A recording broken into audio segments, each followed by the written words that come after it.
Dangerous, high-risk sex offenders.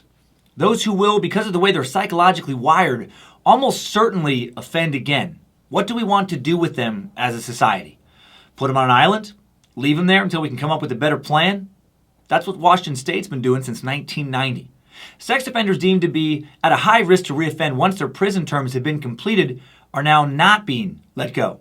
They're being sent to what's called a special commitment center on McNeil Island in the Puget Sound, just off the coast of Tacoma. The inmates are no longer referred to as prisoners, they're referred to as residents. But these residents aren't allowed to leave the island until the committee that oversees the center deems them to no longer be at risk to molest, rape, sexually assault, otherwise harm, or kill another person. And that almost never happens. Very few residents are ever released from the island. Are we okay with this? Is it okay to essentially hold someone in prison indefinitely, and the Special Commitment Center is just a refurbished prison, sometimes decades after they've completed their sentences, under any circumstances? We'll explore that today. We're also going to look into the possibility of a cure for pedophiles and other sex offenders. Is there one? We're going to look at the damage they cause their victims, those who live, and look at how widespread the problem of sexual predators is in society today. This is a different kind of suck, and I like it. I kept having to rein myself in when it came to additional research. It's a fascinating topic and an important topic. How do we keep our children and citizens in general safe from sexual predators? And can we do that without throwing away some of our constitutional rights? Will throwing away some of those rights come back to haunt us? Pedophiles, the island where they've been banished by Washington State, and so much more today on Timesuck. You're listening to Timesuck.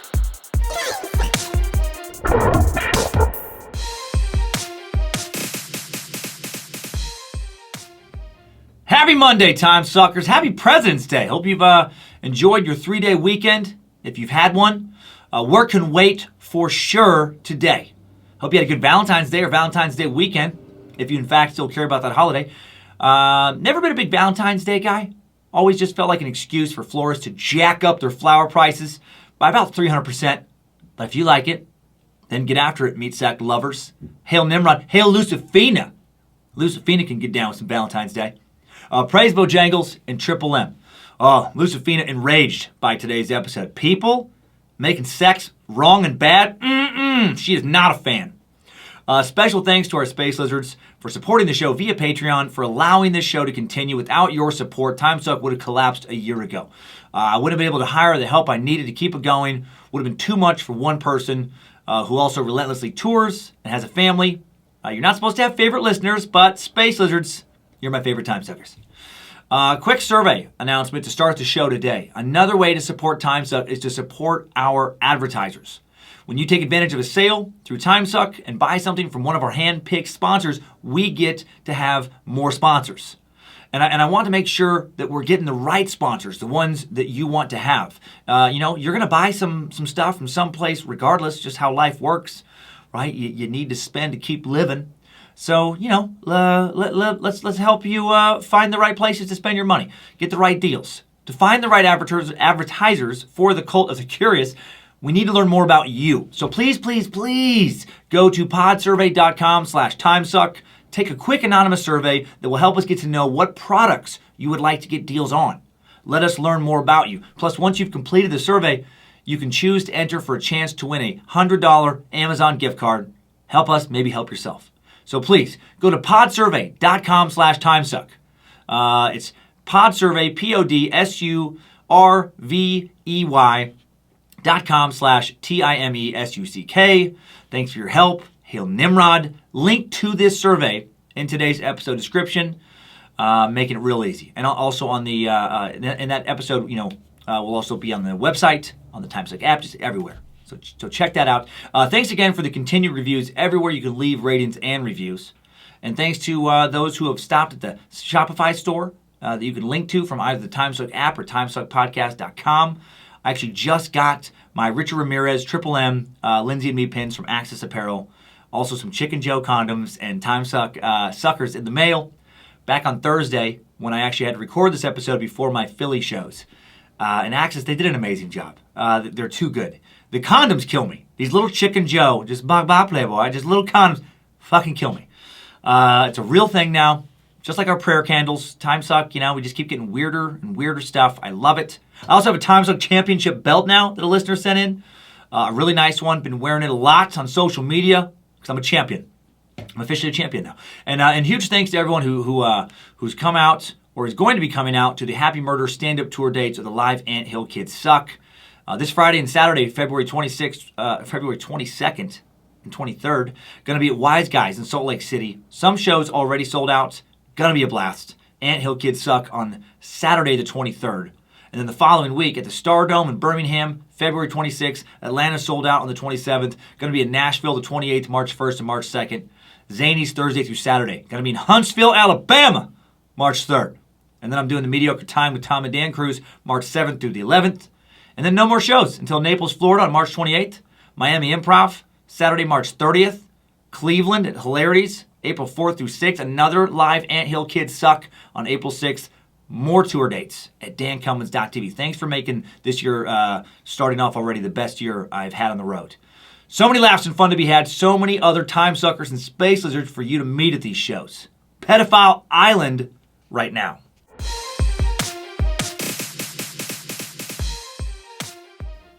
Okay, before we look into how the McNeil Treatment Center, a.k.a. Pedophile Island, is dealing with sex offenders and dig into other ways we could choose to deal with this problem, it only makes sense that we look into how big of a problem sex offenders actually are. Like, how many are out there? How much damage are they causing? How likely is it, for a caught and imprisoned sex offender to reoffend once they are released?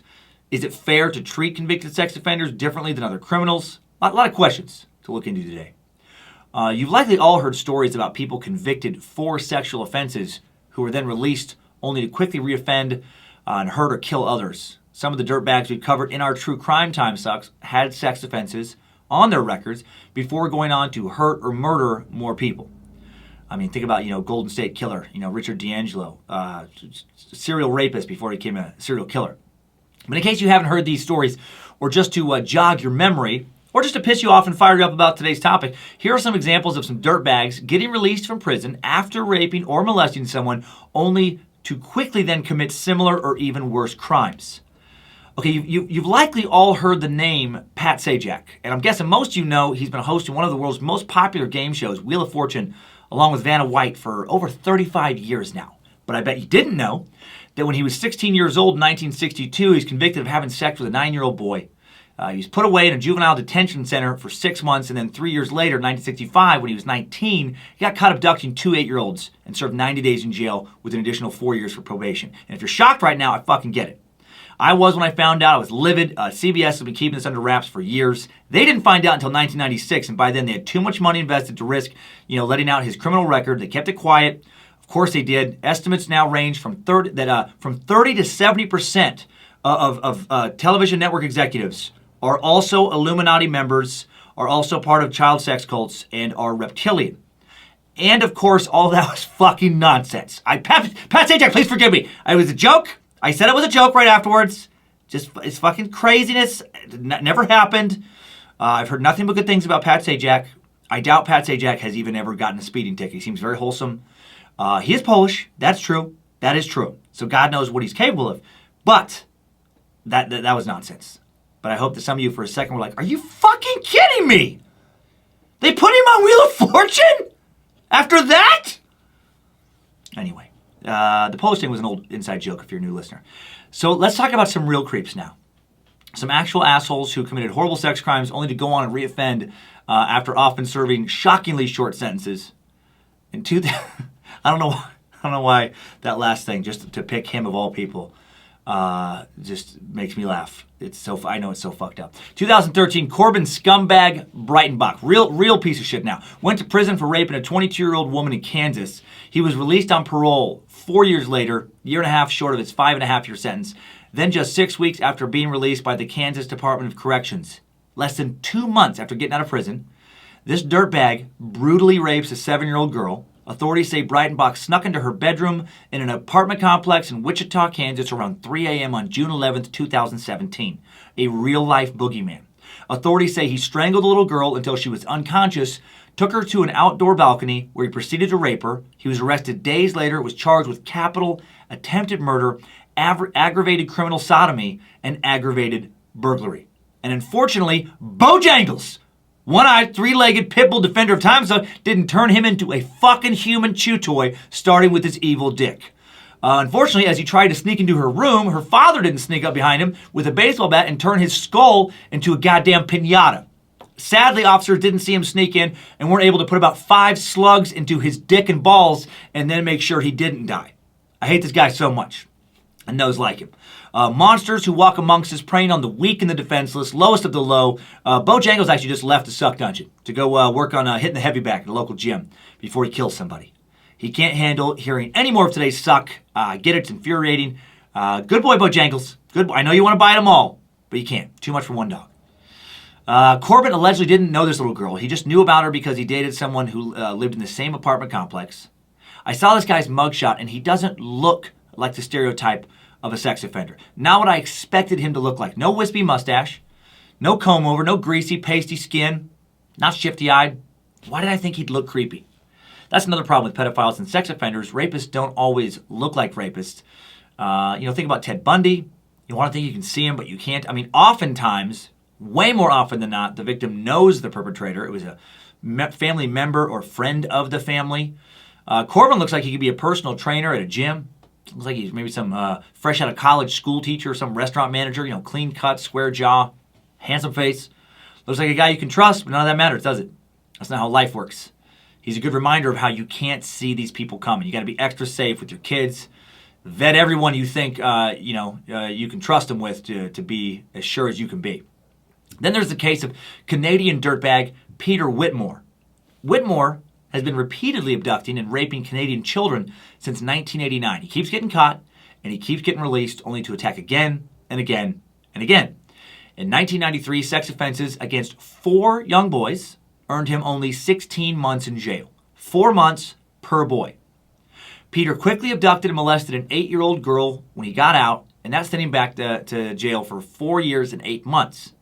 And then in 2000, he was arrested in a hotel room with a 13-year-old boy he was clearly not there just to watch movies with. He wasn't there to show him how the remote works or bring him some room service and then split. Peter was sent to prison for a year. Then in 2002, he was caught with an abducted 5-year-old boy and a rape kit that included zip ties, duct tape, KY lubricant, and child pornography. He was then executed on site by officers immediately, as per their right to do so, under a no tolerance for disgusting child abductors program Canada had just launched. Yeah, right. I wish. That would be so great. In reality, he was sent to jail for only 3 years. 3 years, 3 fucking years, for being caught with a kid he'd kidnapped as a convicted pedophile already, and having a child torture and rape kit on him. 3 years after numerous other convictions for sexual assaults against other children. In 2006, after being released again, he attacked again. This time he kidnapped 2 young boys, chained them up in an abandoned farmhouse for several days, and raped both of them repeatedly. Incredibly, after getting caught, he was still not given life in prison. He's been caught abducting 3 different kids now, caught raping, torturing, otherwise sexually assaulting a total of 7 kids. Right, and these are just the ones that he's been caught for. About to rape 2 others. And then less than a decade later, he'd be up for parole. Yep, this guy's been eligible for parole since 2015. In 2016, one of the boys one of his victims, publicly pleaded for him to never be released, saying, "I deal with night terrors every night. There's nothing you can really do. I've just learned to let the emotions go. Just live through it. I don't want to see this happen to another family, to another child, but it just keeps happening." Current sentencing laws in Canada, they just can't keep a guy like Peter Whitmore in jail indefinitely despite all the horrible things he's done. Are you getting a little angry? Me too. If you're not fired up, I'm a little worried about you. There's the case of another Canadian sex offender. Brian, I hope you hear this suck, and I hope you shoot yourself in the fucking face, Abrosimo. In 1992, Brian broke into the home of an ex-girlfriend and raped her. He was out of prison in 1996, shot somebody a few months later. 2002, he was out and free, raped the same ex-girlfriend again. 2004, handcuffed a prostitute, brutally beat and repeatedly raped her. Also in 2004, drove his van, of course he drives a fucking creepy van, drove his van into 2 young girls in his neighborhood. Like hit the girls with his van. And does not call an ambulance. Luckily, neither girl dies. While the girls are laying on the ground, battered from the car accident, he grabs the youngest one, only 11 years old, puts her in the van, tapes her eyes and mouth shut, and rapes her while he leaves the other one on the road to possibly die. He's sentenced to 18 years in prison and then is released just over a decade later in 2017, despite numerous pleas by numerous family members of the victims to please keep him incarcerated. Why? Why are these guys given second, third, fourth, and fifth chances? How is that justice? When you've committed crimes of that nature time and time again, why the fuck would you ever be given another chance at redemption? At what point as a society do we throw in the towel and say enough is enough, fuck this motherfucker? Over 30 years ago, James Dean Barnett, the James Dean of child molesters, was convicted in London, Ontario for sexually assaulting a 10-year-old boy when he was 21 while he volunteered at the Boys and Girls Club. He gets 3 months in jail, another 3 months of probation. And then he gets a criminal pardon that wipes his record clean. He changed his name to Tyler Giles, and he starts molesting again. He befriends some neighbors to the point they trust him to babysit their kids overnight while they go on vacation. During this overnight babysitting situation, he repeatedly molests these kids. After he's arrested, another victim from an assault 10 years prior comes forward. Who knows how many other victims have stayed silent? He is currently awaiting sentencing. And the list goes on and on and on. There is story after story after story of this sex offender or that sex offender being released and then molesting or killing once they get out. And if you're wondering why most of the pedophile examples are Canadians, it is because Canada has the world's highest per capita amount of pedophiles. 1 in 12 Canadians have either been accused or convicted of serious sex crimes, and the ratio used to be worse. During the early 60s, cultural historians speculate that 1 in 4 Canadians perpetrating sex crimes both in Canada and abroad. Some people believe, some researchers, that at least half of all Canadian hockey players are also child molesters. Victoria, British Columbia, was known as the rape capital of the world in the early 70s, and Toronto is still referred to by some as Diddle City. And none of that is true. None of that's true. I hope it's not. But I hope at least one person turned off the suck right after hearing me say Toronto is known as Diddle City, and I hope they bring that up to at least one other person. Did I tell you that Hank and I are going to Toronto for the weekend? Really? Diddle City? Are you bringing the kids? I mean, yeah, we are bringing the kids. Wait, did you just say Diddle City?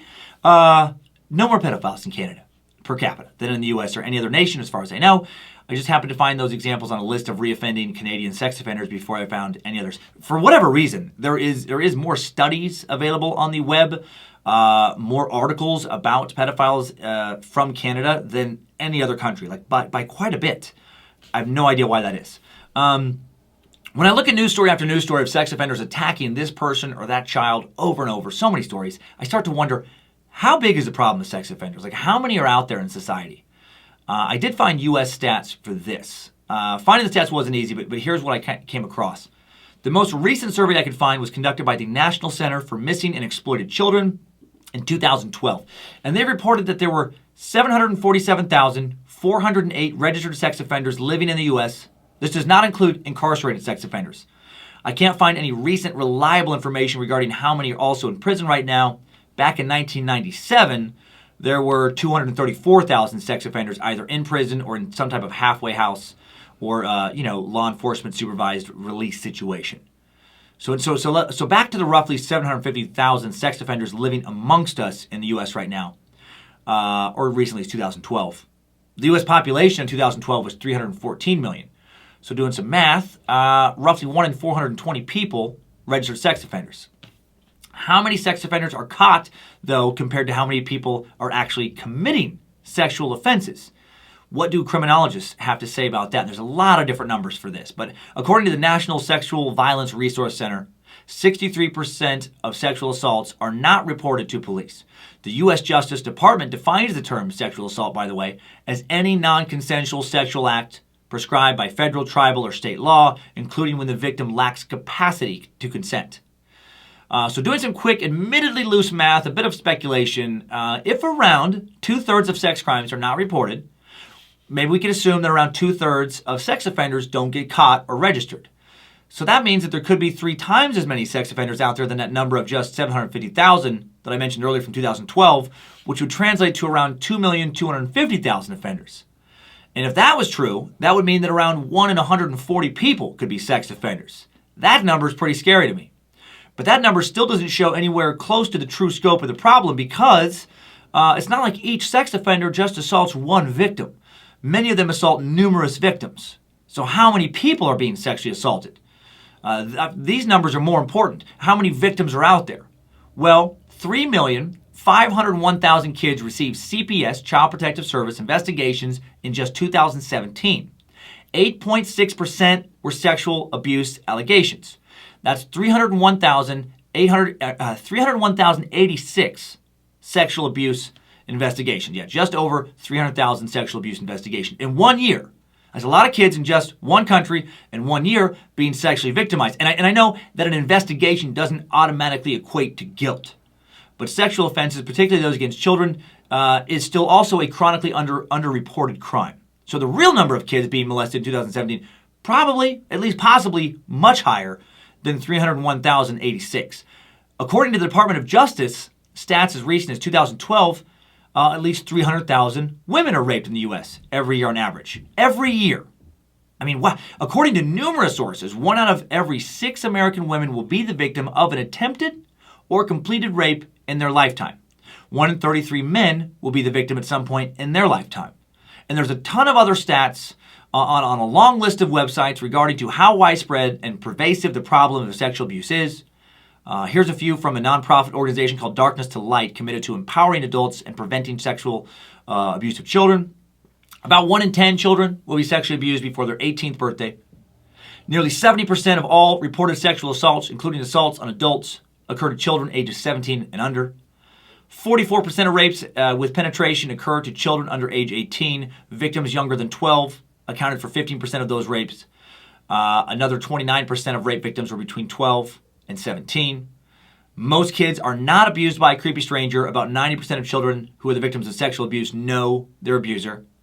Children living with children living without either parent, such as foster children, 10 times more likely to be sexually abused than children that live with both biological parents. And then females are 5 times more likely to be abused than males. I did find a bit of good news in Darkness to Light stats. The number of identified incidents of child sexual abuse actually decreased at least 47% from 1993 to 2006. But while the number of incidents seems to be declining, and I found that corroborated on a number of other sources, the problem of sexual abuse is still far, far, far from over. Millions and millions of people in just the U.S. have been sexually abused at some point in their lifetime. They've been molested, had nude pictures taken of them when they were underage, been raped and forced to commit other sexual acts, had other sexual acts committed upon them when they were minors. The problem of sexual abuse is huge. We don't know exactly how big it is, but we know it's very big.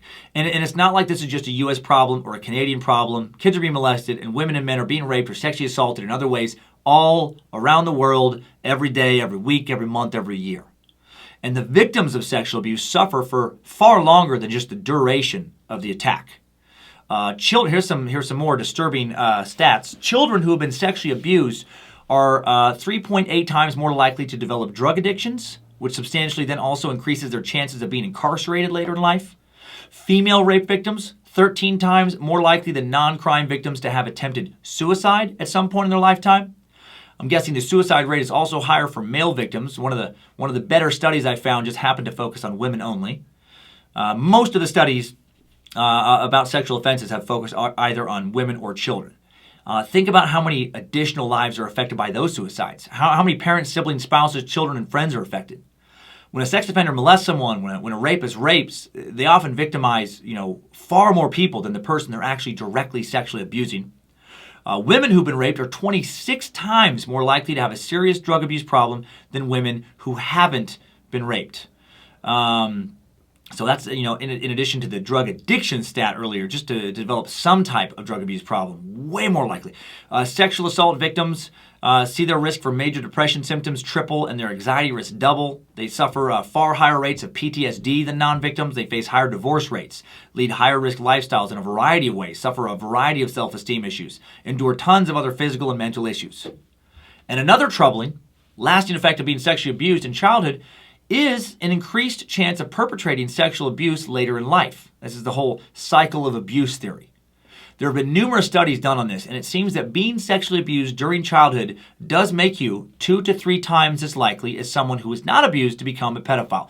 And this is a little bit complicated because it depends on who abused you, how you were abused, the exact age. There's a bunch of other factors. It gets real complicated, and I don't want to delve too far into that because it just becomes this litany of stat after stat after stat after stat, and it gets a little kind of hard to process. It's tricky to nail down numbers because there's just so many different ways of being sexually abused with so many different ages, again, by different types of perpetrators.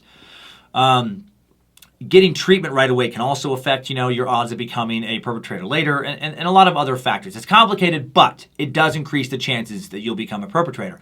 Also important to note that the overwhelming number of victims of sexual abuse, including childhood sexual abuse, do not go on to become sexual abusers themselves. I don't want anyone looking at someone suspiciously because you know that they were victimized. What a terrible way for that person to then be re-victimized.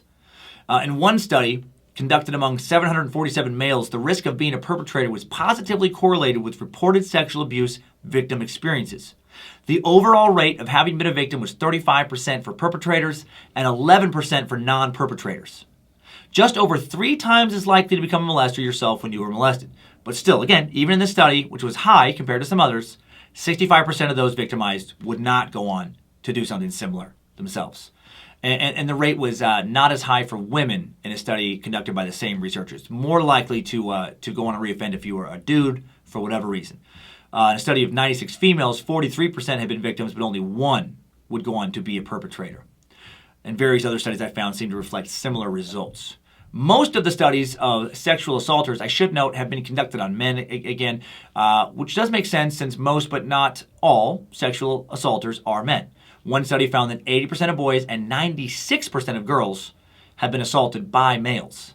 Another study found that 95% of Polish men were sexual predators, and that study also found that 100% of Polish Canadian men who played hockey were sexual predators, 100%. And that's super fucked up and, of course, not true. But it does kind of lead into one of today's sponsors, today's first sponsor. Timesuck is brought to you, again, by Woody's Spirit Supplies and More Spectral Emporium. Hi, guys. It's me, Woody, again. I'd love to tell you that sales of Woody's Mothman Monster Magnets burned rubber, so to speak, a few weeks ago and made me some real bread, but it hasn't been a big tickle lately. The way I treated Charles Gutman a few weeks ago is despicable, and he wanted to give me a real knuckle sandwich when I let him out of his cage, and, well, long story short, he ran off. And I haven't seen him in 3 weeks, and it puts me in a real pickle since we share a bank account, and he's out there living like a king, acting like it's, he has allergies to grocery stores, and it's okay to eat 3 square bills of dead daddies every day. Anywho, I'm drinking too much. But Charles, if you hear this, I'll stop if you come back. Okay? I'll at least drink less. I promise not to drink before noon. Not during the week unless it's Friday or holiday or it's President's Day today. And I have been celebrating, and that's my right, Daddy-o. But anywho, here's what I'm selling. I'm selling myself today. I'm renting myself out. Doesn't have anything to do with ghosts or demons, but of course I will do exorcisms and house cleanings. I also do birthday parties, bar mitzvahs, family reunions, roast, barbecues, bowling leagues. For $20 an hour, you can just toss me around in an alley if that's what does it for you. As a puppet, I have a lot of experience with hands. I'm used to them going. I'm pretty much everywhere, so you just I'm having a real tough time.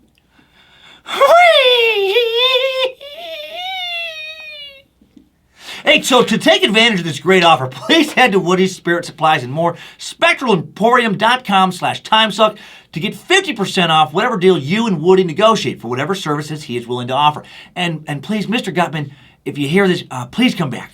Woody needs you. He's in a real tight spot. Of course, that is not today's real sponsor. Today's Timesuck is brought to you by 4 Hymns. It's totally normal to have sexual performances, kind of frustrations with sexual performances. I've been lucky. I have not experienced sexual dysfunction myself yet, but I hope I do, because that means I'm still having sex. And I'm not worried about it because it's totally treatable. If you're having problems, don't worry about it. Listen to this. Thanks to science, erectile dysfunction can be optional. And you can take that ween into the virtual, no one ever has to even touch your penis, auto body shop known as forhims.com. An auto body shop for your ween. A one-stop shop for everything man. What can you find at forhims.com? Hair loss, right? This is where you can't find it. You can treat it. You can treat it. That'd be weird to find it there. They're not selling that. What can you treat? Hair loss, skincare, sexual wellness, berserker battlefield ability, mind control, ability to speak telepathically to animals, especially tigers and bears. I may have made up those last few, but the rest is legit. HIMS connects you with real doctors and medical-grade solutions to treat erectile dysfunction. They carry well-known generic equivalents to name-brand prescriptions, not snake oil pills, not gas station counter supplements.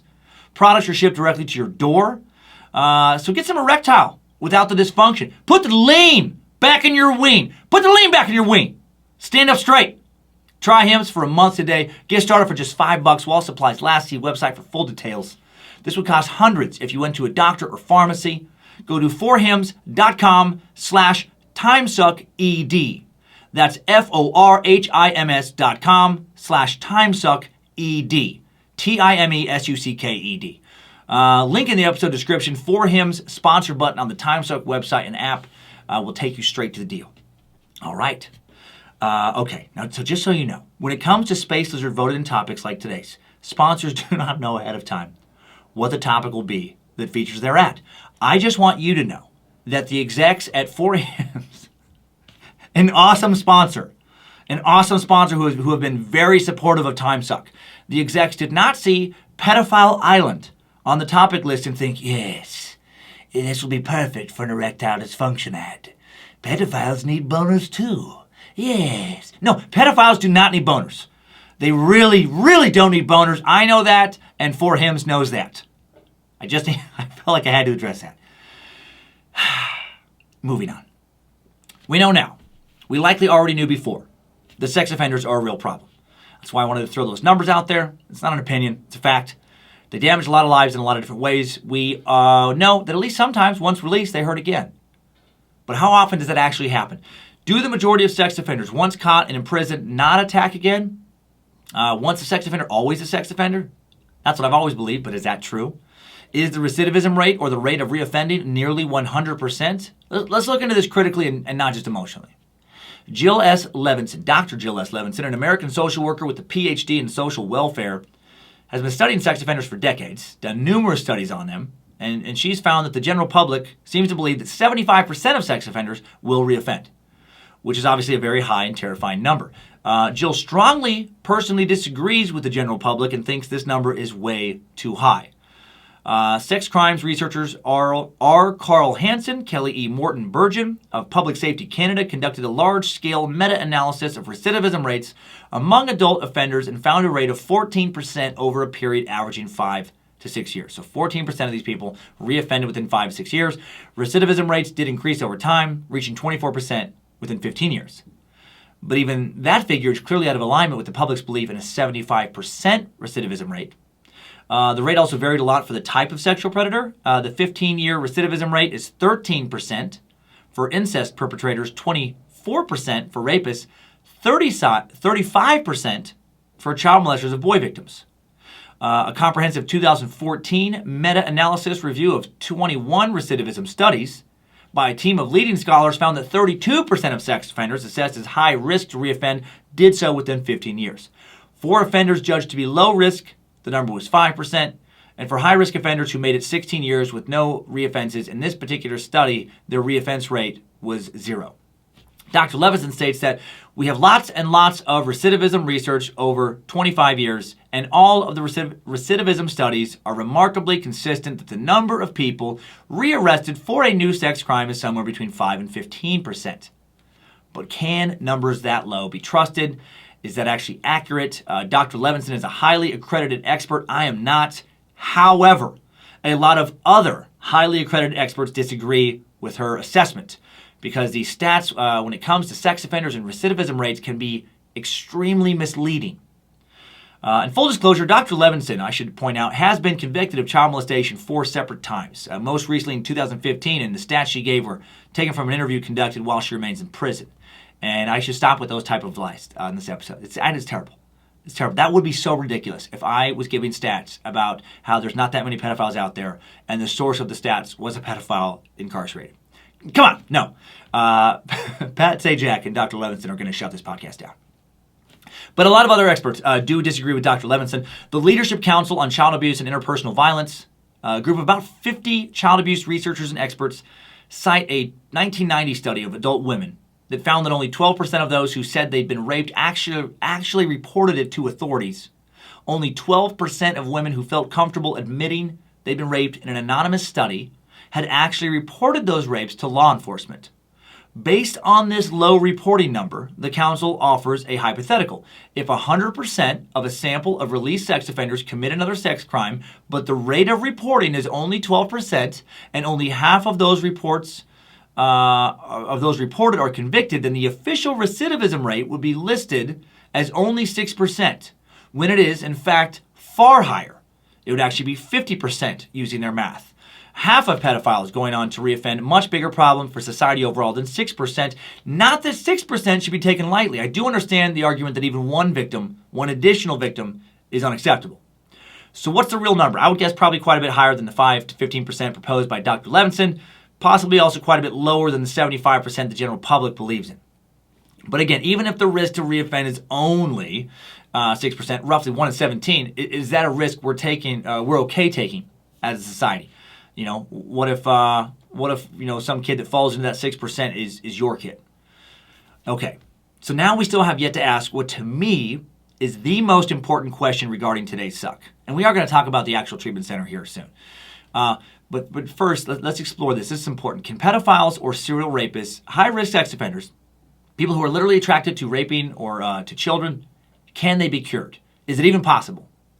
Can they ever be rehabilitated to the point that they are no longer attracted to children or to a criminal act like rape? I think this is a much more important question than, will they reoffend? Do they want to reoffend? Would they reoffend if given a good opportunity to do so, thinking they could get away with it? Well, the short answer is terrifying. And the short answer is what I remember studying 20 years ago now, and the science hasn't changed. Pedophilia cannot be cured. Additionally, an actual attraction to the act of raping or an actual attraction to some other violent, non-consensual act cannot be cured. There's no cure for pedophilia. This is a really important point to keep in mind as we think about how to deal with pedophiles as a society. A 2010 article on pedophilia published by Harvard researchers actually opens with the sentence, "There is no cure, so the focus is on protecting children." This article continues with, "Classified as a paraphilia, an abnormal sexual behavior, researchers have found no effective treatment. Like other sexual orientations, pedophilia is unlikely to change.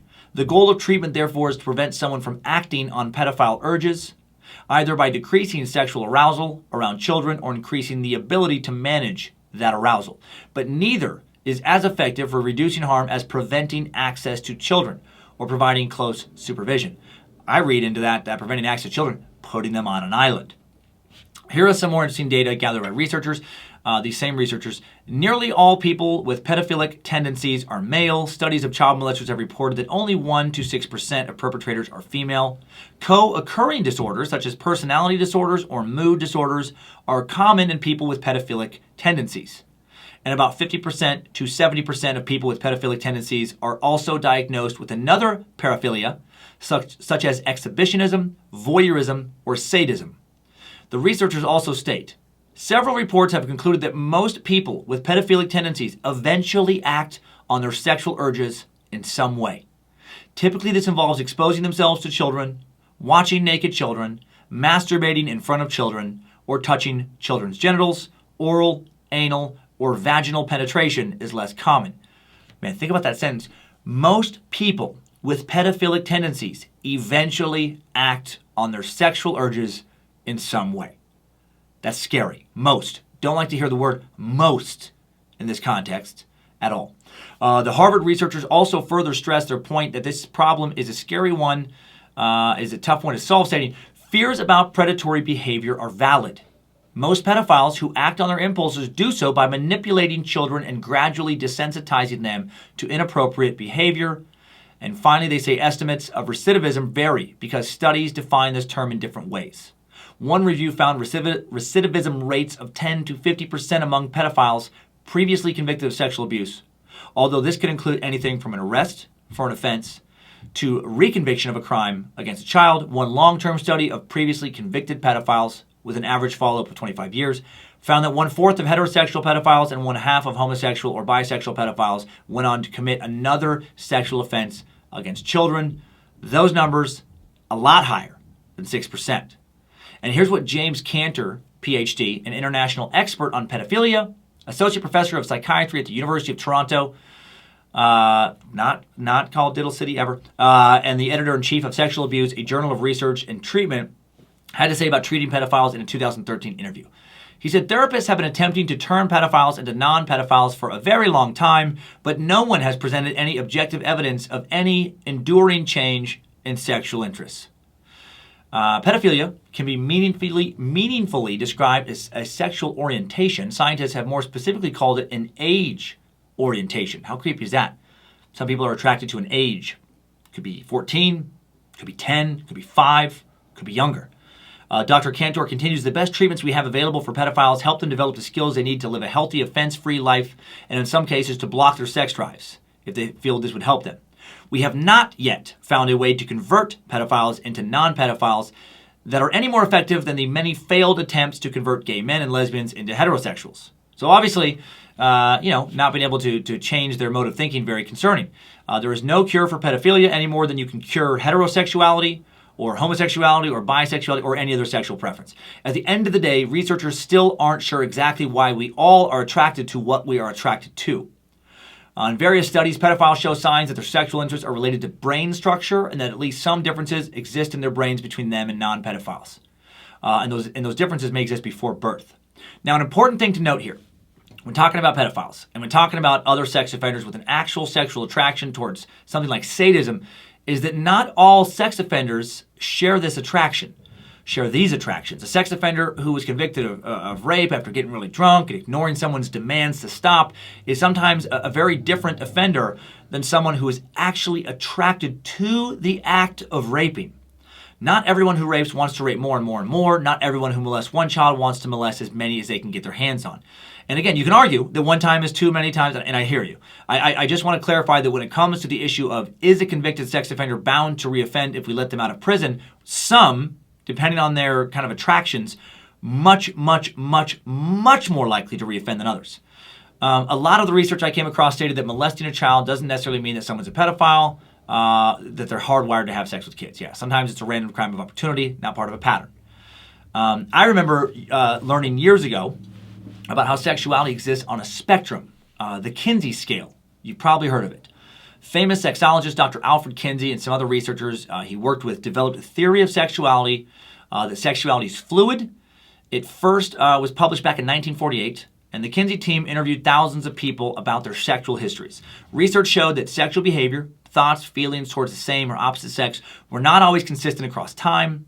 Instead of assigning people to 3 categories, heterosexual, bisexual, homosexual, the team used a 7-point scale, and there's actually another kind of category they threw in there. It ranges from 0 to 6 with an additional category of X. So 0, exclusively heterosexual. 1, predominantly heterosexual, only incidentally homosexual, some bestiality and tendencies. 2, predominantly heterosexual, but more than incidentally homosexual, pretty into bestiality. 3, equally heterosexual and homosexual and into animals. 4, predominantly homosexual, but more than incidentally heterosexual and interested in group sex situations with animals. 5, predominantly homosexual, only incidentally heterosexual and attracted to horses or other large animals. 6, exclusively homosexual, and hopefully all the animal references in this scale were made up nonsense by me. But the rest is legit, and then X, no socio-sexual contacts or reactions, kind of like I said, like asexual. So where are you on this scale? And thinking about this scale will lead to some thoughts on pedophilia. This is where I'm bringing this up. I'm a 0, which doesn't make me homophobic. I've actually been so not homophobic for a number of years. I've often been thought to be homosexual by certain, probably somewhat homophobic people who think men shouldn't, hug too long or kiss each other on the cheeks or sit too close to each other. I can hug dude friends. I'm a hugger. I can give dude friends a little peck, even on the lips in the right situation. You did it, you beautiful bastard. You're engaged. Mwah! Whatever. I don't get aroused in these moments. If I did, I'd be at least incidentally homosexual. Dicks just don't do it for me, other than the one that I have. And I wouldn't even want to put that one in my mouth if I was that flexible. The good feeling of having a mouth on my dick would be canceled out by the uncomfortable feeling of knowing that the dick was in my mouth. But when I was going through puberty, I have had sex with items outside the homosexual or heterosexual spectrum. That's where paraphilia kind of comes in, and pedophilia falls under paraphilia. Like some pillows, like a banana peel one time in a grocery store bathroom, grocery store I worked at. Not going to go into great detail with that incident, but there were several incidents of, I wonder what that would feel like if I put my dick on it or put my dick in it, and then I found out. And I doubt any long-time listeners are surprised. But I wasn't really outside the scale, I guess, because I still fantasized about some woman. My dick may have been in a cushion, but I was thinking about Anna Nicole Smith when she had just become a Playboy centerfold, or a few other centerfolds, or some girls I went to school with, or my mom's friend Paula. I thought about, true story, I thought about them while I fucked a pillow or whatever. The attraction wasn't to the pillow. The pillow was just a masturbatory accessory. But that's not the case for everyone. Space Lizard, Patreon listeners, recently heard a secret suck about a guy who's sexually attracted to cars. He likes to fuck his car. He has a sexual relationship with his car. He's on a whole other scale, outside of the Kinsey scale. That's objectophilia, sexual and sometimes also romantic attractions to an inanimate object.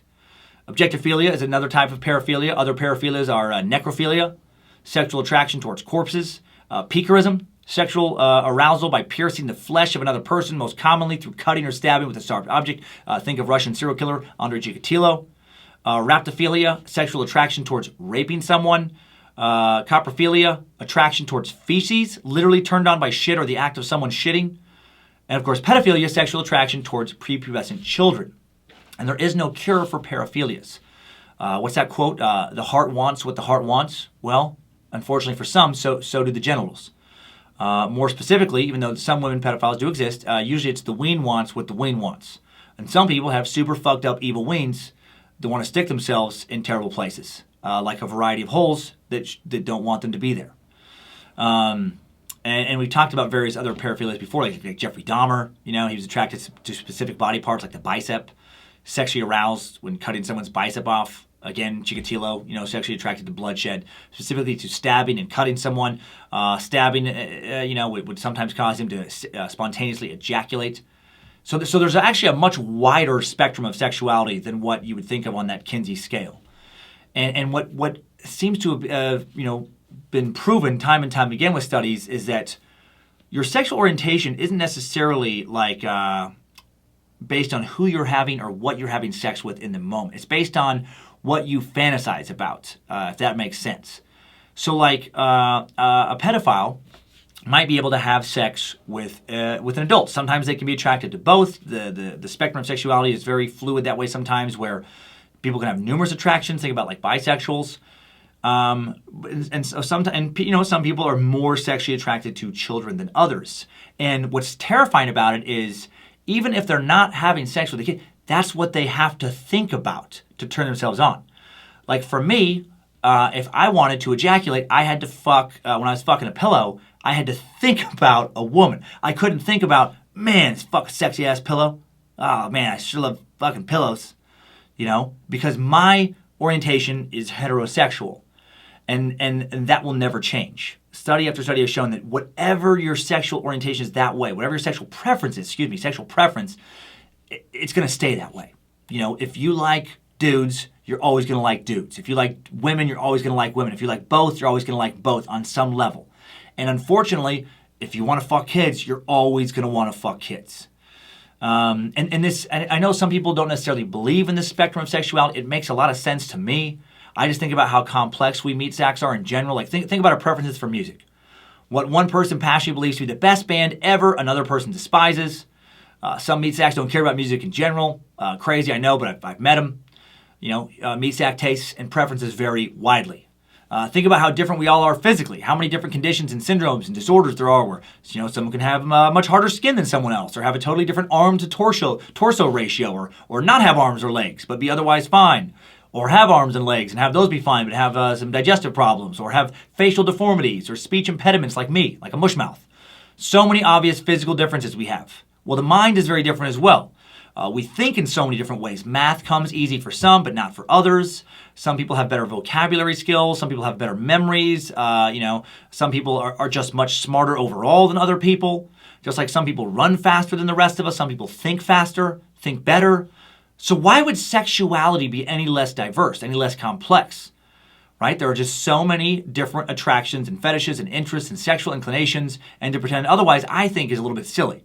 So, we now know that there are people who are attracted to children in a way that cannot be cured. That's how they're wired sexually. There are others who are wired in a way that they're attracted to sexually harming others, the act of harm, a form of sadism, and that can't be changed. So what do we do with these people? What do we do with this specific type of sex offender, the career criminal of sexual offenders, so to speak? Well, I can't think right now, what we should do with sex offenders is probably different than what we do with other criminals. I can't think right now about how we should punish someone for shoplifting any more than I can think about how to punish someone for date rape or a sexual crime of opportunity. Today, I'm just looking at the very specific crime of sexual offenders who are very likely to reoffend and cannot be cured. I do think they're a very specific type of criminal. And legislators have felt the same way. And that all brings us to Pedophile Island. So, now we're here. Hopefully everything has made sense. I know it's a lot of information. I wrote and rewrote this over and over again to try to get it the most clear. Okay, so off the coast of Washington State are many picturesque islands populated with wealthy vacation owners, but McNeil Island, that's a different one. It's currently inhabited by around 240 sexually violent predators whose prison sentences have ended, but the state still refuses to release them. These residents are, in the view of the state, the rapists and child molesters who are most likely to commit new offenses. And sex offenders finish serving prison times, after they finish serving prison times for the crimes they committed, an end-of-sentence review committee assesses whether or not they believe this person will be a continual offender. And if they are deemed to be, high risk, then deemed to meet the definition of a sexually violent predator, then they're sent off to this McNeil Island Treatment Center, established in 1990, for an indefinite period of time to receive treatment. Once sent there, it's proven nearly impossible to convince a court so far to re-release them. The island, referred to some as Pedophile Island, only accessible by a ferry that runs every 2 hours, sits deep in the Puget Sound, less than a mile from other islands, not home to nothing but sex offenders. About 2 miles west of Tacoma.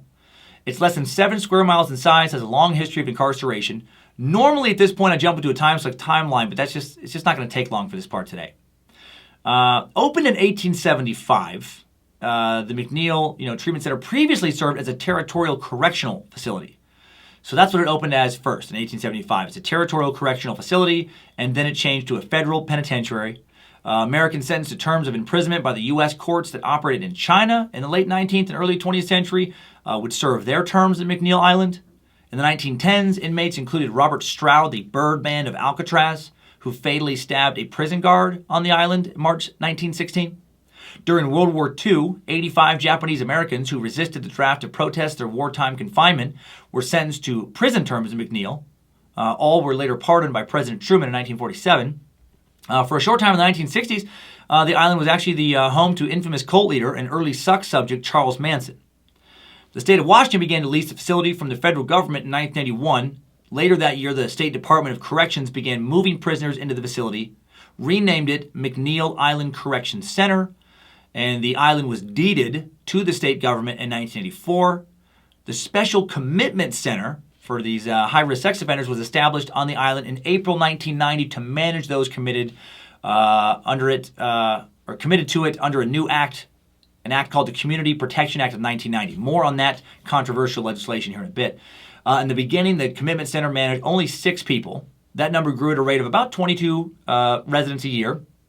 In late 2001, a temporary secure community transition facility was established in order to comply with legislation that allowed court-ordered conditional releases.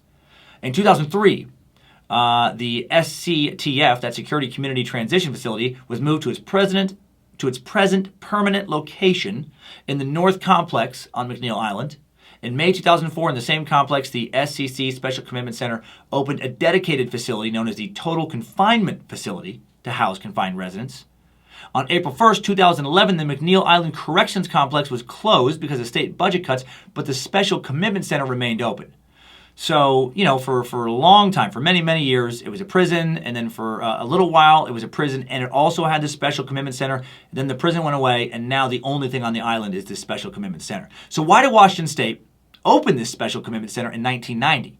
Why did they suddenly start putting pedophiles on the island? There were obviously pedophiles, high-risk pedophiles, long before 1990. Why not do it sooner?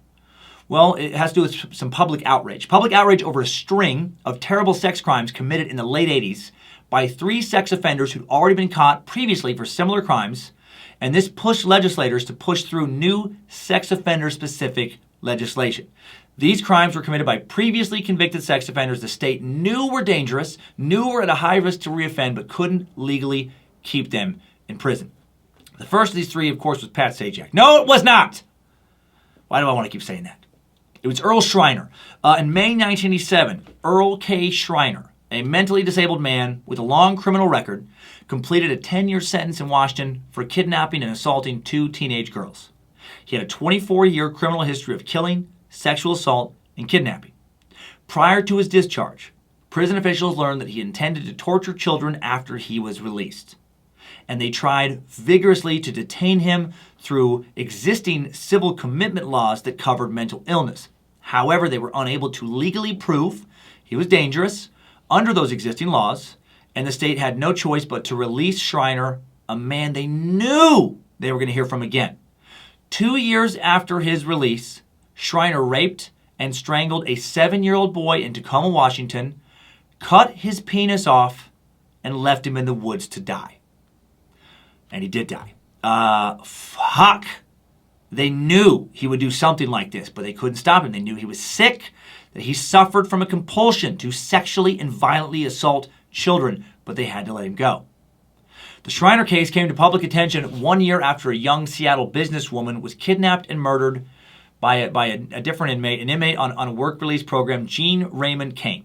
Gene had been placed on work release after serving his 13-year sentence for attacking 2 women. Kane had been turned down. This is unbelievable to me. Kane had just been turned down before this release to this work program, turned down by the state's existing sexual psychopathy program because the mental hospital considered him too dangerous for them to handle.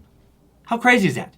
Too dangerous for a sexual psychopath program, but not too dangerous for work release.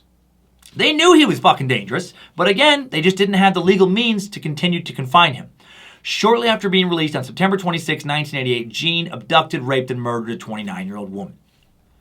In response to these crimes and significant public outcry from these first 2 offenders, the then governor of Washington, Booth Gardner, appointed citizens, professionals, and legislators in May 1989 to a task force on community protection, asked them to recommend changes to state law. And then during the task force deliberations, Washington State had a new child murderer make headlines, arguably the worst of these 3. One Wesley Allen Dodd. Wow, this fucking, oh man, off the charts. One afternoon in late 1989, 28-year-old Wesley walked into the bathroom of a movie theater in Camas, Washington, little suburb that borders Vancouver, just across the Columbia River from Portland, Oregon. In the theater, Dodd had spotted a 5-year-old boy and waited for him to use the bathroom. A few moments later, Dodd grabbed him, started moving towards the door. As Dodd is walking out of the theater with the boy in his arms, the child starts crying. Theater employees immediately become suspicious. The boy starts fighting to get out of his grasp. When the boy begins screaming for help, they knew they were witnessing an abduction and they ran after Dodd. Realizing he wasn't going to get away with taking this kid, Dodd lets the kid go, runs to his car. Meanwhile, employees tell the child's mother and her boyfriend, William Graves, that her son had almost been abducted. Graves immediately asks for a description of Dodd's car and runs after it on foot. Fuck yeah, man. Protect this kid.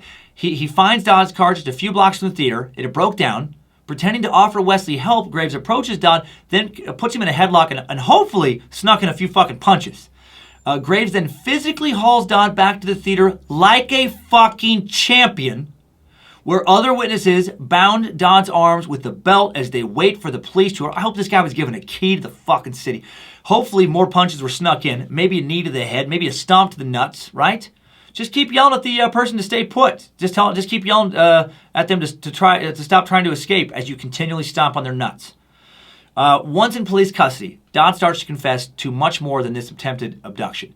The incident in the movie theater wasn't the first. There had been many others, and not all the victims had been as lucky as this boy and been able to escape. After 3 days of questioning, Dodd ends up confessing to having murdered 3 children.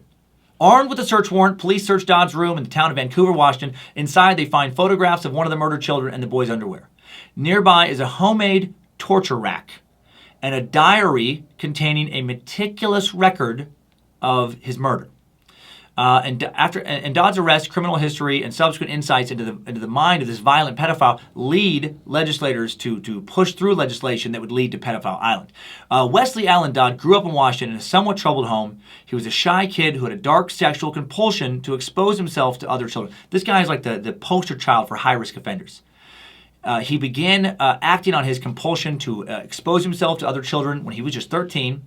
Exposing himself wasn't enough, and Dodd began to molest his younger cousins and neighborhood kids. At 15, he was arrested for one of these incidents. But due to his youth, the police declined to pursue charges and recommended he get counseling. Dodd continued molesting kids for the next several years. In 1981, he joined the Navy. He was discharged after his superiors discovered he was molesting kids on base. This time, he serves 19 days in jail. 19 days. And is ordered to undergo counseling. The counseling has no effect on Dodd's compulsion to harm children. He falls into a routine of molesting more kids, getting caught over and over and over again, being released with a slap on the wrist. Dodd's sexual desires grew darker over the years. He wrote in his diary about a desire not to just molest children, but to murder them. Darker still, he began writing about the possibility of performing medical experiments on his child victims to turn them into kid zombies he could victimize over and over at will. He's like fucking the pedophile version of Jeffrey Dahmer. Some dude wanted to turn kids into sex zombies. In September 1989, he lures Cole and William Neer, 11 and 10 respectively, into a wooded area, forces them to undress, ties them to a tree, molests them, tortures them, stabs them repeatedly, and leaves them to die. A month later, he lures a 4-year-old boy into his apartment, keeps him overnight, molesting him while taking photographs, wants to wait to kill him so that the body will be fresh enough to perform his fucked up zombie experiments. In the morning, Dodd strangles him, hangs his body in the closet before leaving for work. When he returns, takes the body down, disposes of it in some trash bags, only keeping the boy's underwear. When the little guy's body is discovered, a manhunt is launched. Wesley Allen Dodd, meanwhile, stays in his apartment making plans for future murders and constructing that torture rack.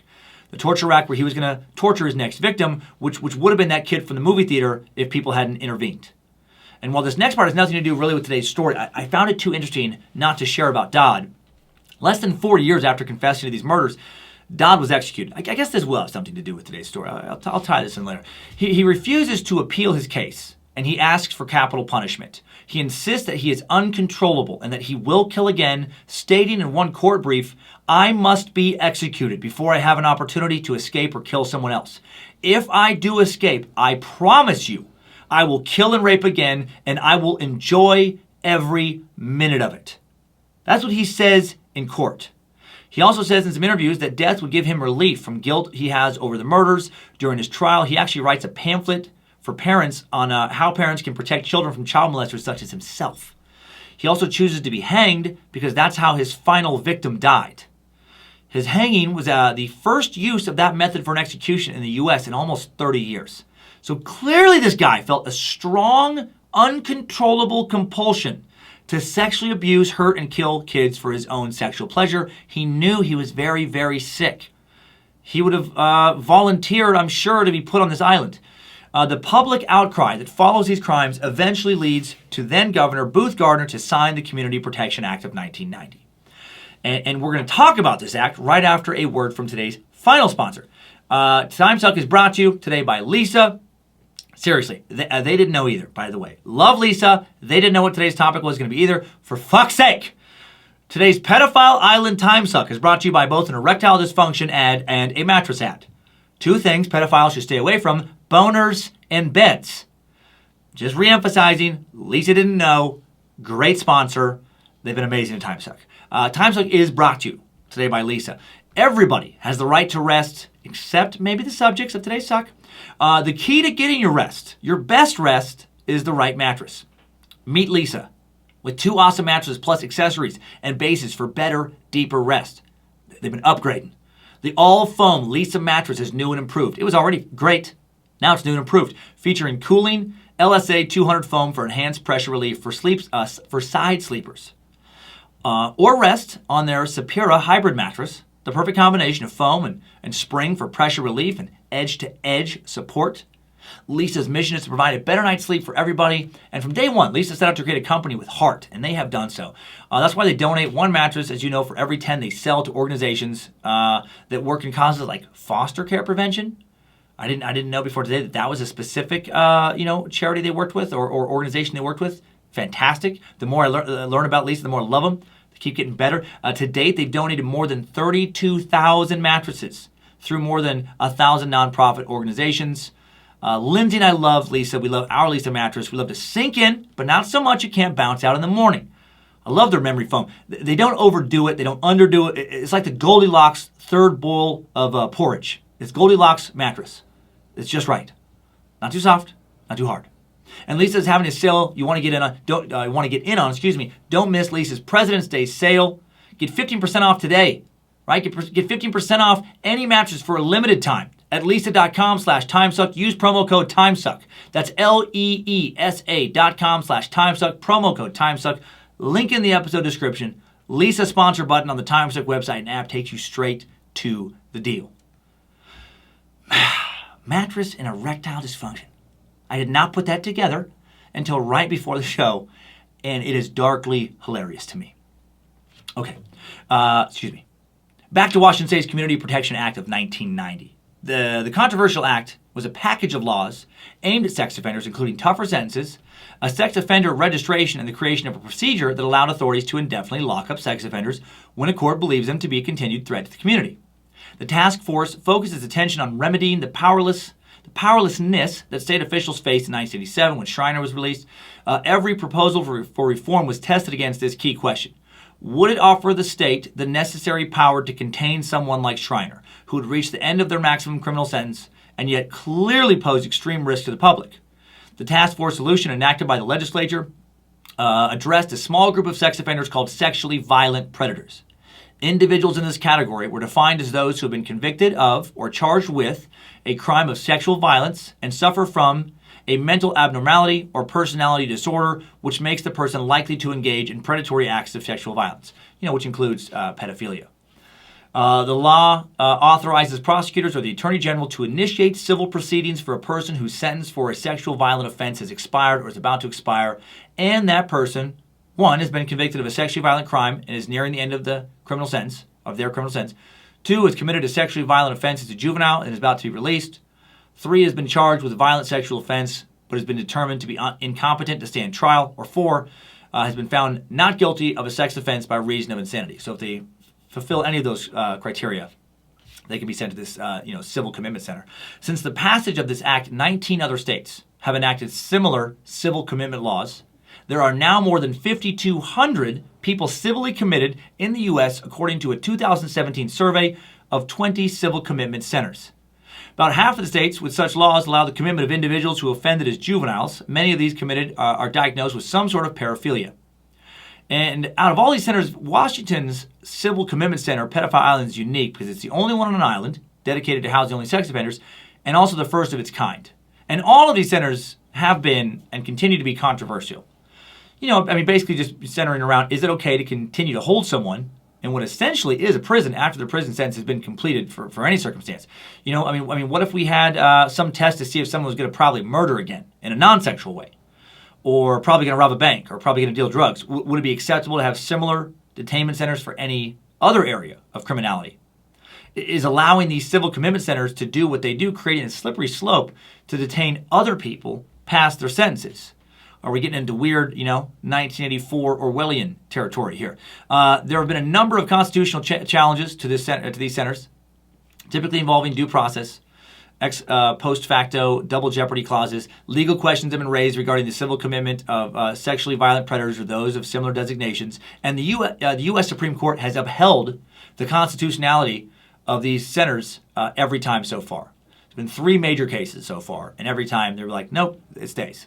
The Florida Civil Commitment Center currently holds up to 720 residents, billed as the worst sexual predators in that state.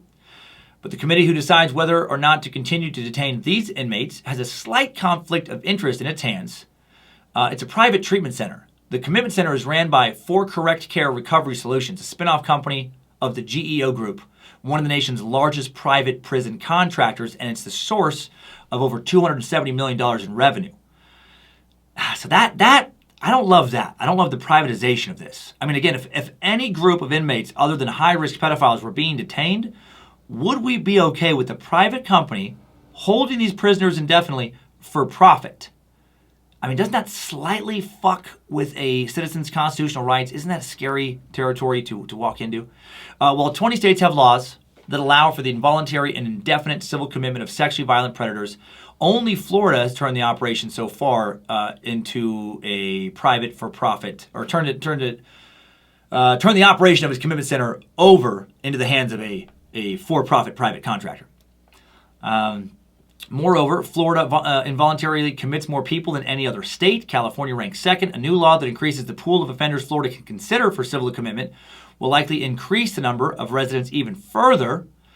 Other measures are also being taken to put sex offenders behind bars for longer periods of time in Florida. A law signed recently by former Florida Governor Rick Scott, he just became a senator in January, extended civil commitment eligibility to offenders serving jail sentences. Again, that makes me nervous. That makes me nervous. What if more civil commitment centers become for-profit schemes? Businesses that indefinitely can confine or incarcerate individuals under the guise of treatment or under the belief that they may commit future crimes. A center in Minnesota was recently the subject of a lawsuit because in the over 2 decades of its existence, it has never released an inmate. The Association for the Treatment of Sexual Abusers does not take a position either in favor of or opposed to the use of these centers. However, ATSA believes that jurisdictions choosing to implement such legislation should be careful. Be careful in a manner consistent with relevant research and the best practices in assessing, treating, and managing sexual offenders. They have some summary, some recommendations for who should be detained and how should these detainments be handled. It says for a small group of chronic, violent, or predatory offenders, confinement and treatment may be appropriate and necessary to safeguard the community. Sexual predator assessments should be conducted using empirically validated risk assessment instruments, measures, and methods. The state should provide a contemporary, properly designed prison-based treatment program to enable incarcerated offenders to receive treatment in order to promote risk reduction and successful community reintegration. If a state chooses to implement civil commitment, it should be reserved for sexual offenders who are found to pose the highest threat to public safety. Treatment that follows the end of incarceration / criminal jurisdiction in cases where a state elects to implement civil commitment should also be consistent with current research and professional standards and guidelines. Prior to being considered for civil commitment, offenders should be offered opportunities during their regular criminal sentences to address their risk-relevant mental disorders and needs through properly designed and competently implemented treatment. So give them a chance to rehabilitate before they can be reviewed. So basically that's how these centers are set up. So what is life like in these places? How is Pedophile Island actually kind of ran? McNeil Island's unpopulated, again, except for those 214 people-ish who live in the special, 214, 240, found a few different numbers. Between 200 and 250 people, probably currently right now, live in this special commitment center. The people sent to the McNeil Island are called residents, as we said, not inmates. And many of those committed are diagnosed with some form of paraphilia. Mental health professionals are split as to whether that diagnosis for commitment is appropriate, though. Sean Jumper, president of the Sexual Offender Civil Commitment Programs Network, told an interviewer in October of 2018, many of the sexual violent predator evaluations for men convicted of rape are diagnosed with paraphilia, not otherwise specified. The controversy lies, he said, in the fact that the Diagnostic and Statistical Manual of Mental Disorders does not have a specific classifications for adults who are sexually aroused by those who don't consent. So they have a hard time determining if someone, they have a hard time determining in like a psychological way if someone truly is attracted to the act of like raping or not, or truly attracted to kids or not. Fundamentally, these laws are about predicting a person's future risk, which presents its own kind of, philosophical and moral dilemmas. To assess risk, the states use actuarial scales, which predict an offender's risk kind of the same way a car insurance company determines insurance rates. They have this test, and that produces a score based on a number of mostly unchangeable things, including criminal and relationship history. So basically, like once you fail it, it's very hard to pass it later based on your past actions that you can't change. Current research and actuarial tools are not designed to predict individual risk, says Dr. Michael Miner, a professor of human sexuality at the University of Minnesota. He says, to some extent, the criminal justice system is requiring decisions to be made that go somewhat beyond the knowledge base that we have. So this is a tricky ethical dilemma of this.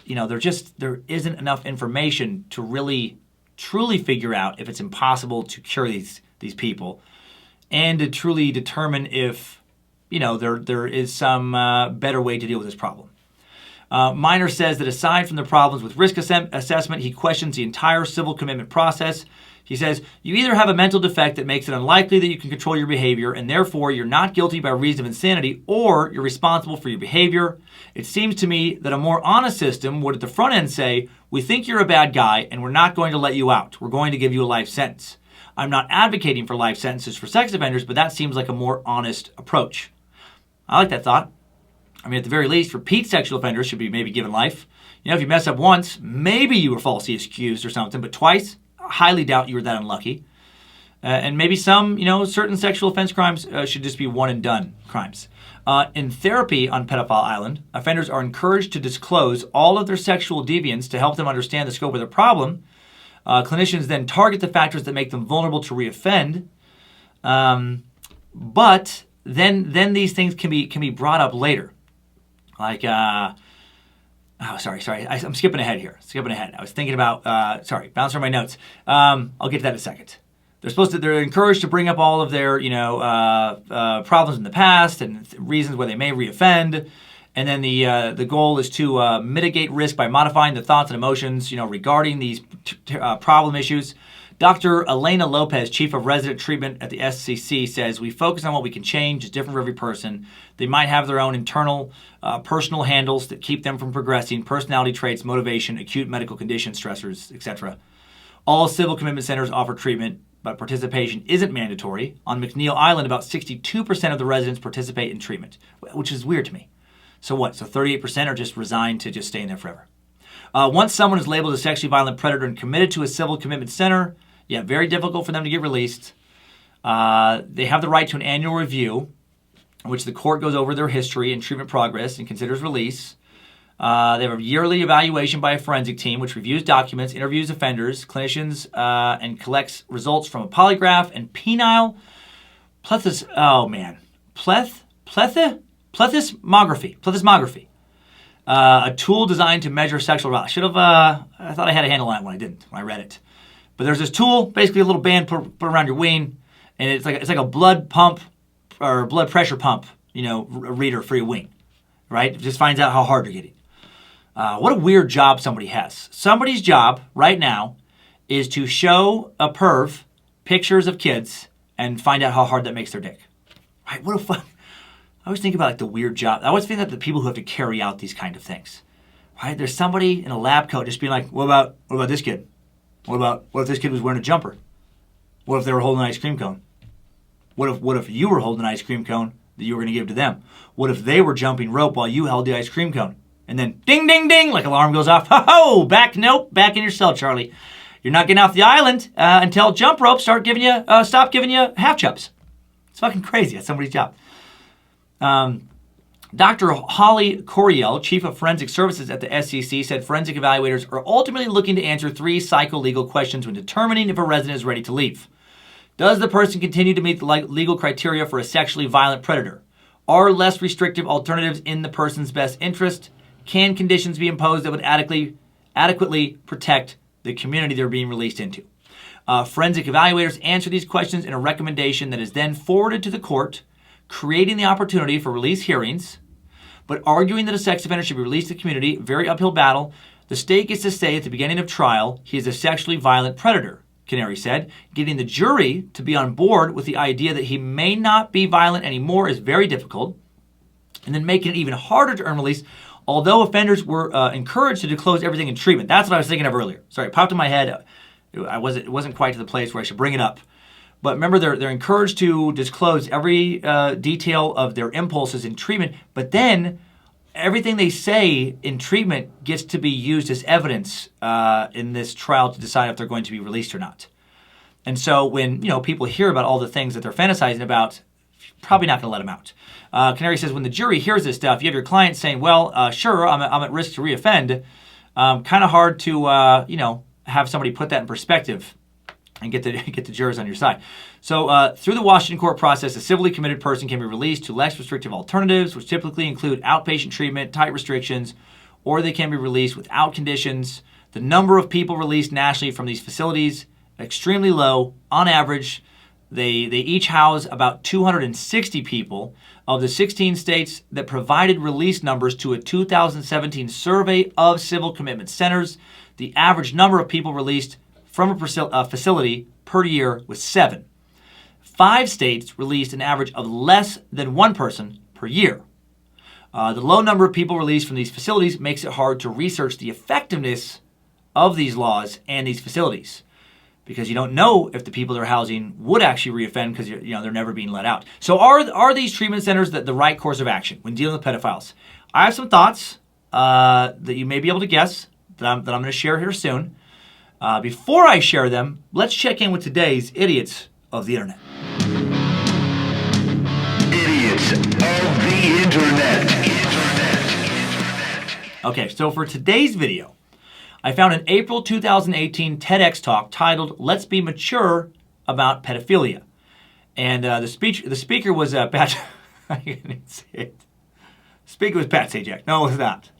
What? That's so funny to me. It's so stupid. Oh God. Okay. No, the speaker was Madeline Vander Bruggen, who works as a psychologist and criminologist and combines both in her work for the Dutch National Police. So Madeline talks about, I just can't, sorry, I gotta get this out of my head. I just can't stop thinking about the fucking guy from Wheel of Fortune being like, hey, we all have our crosses to bear. Oh, that's so why? Okay. I don't understand why my brain thinks the way it does sometimes. Madeline talks about how 0.5 up to 3% of the male population has some pedophilic interest. I did not research that particular number. That's what she says. She isn't kind of an expert in this area, and again, kind of the stats kind of very wild on this stuff.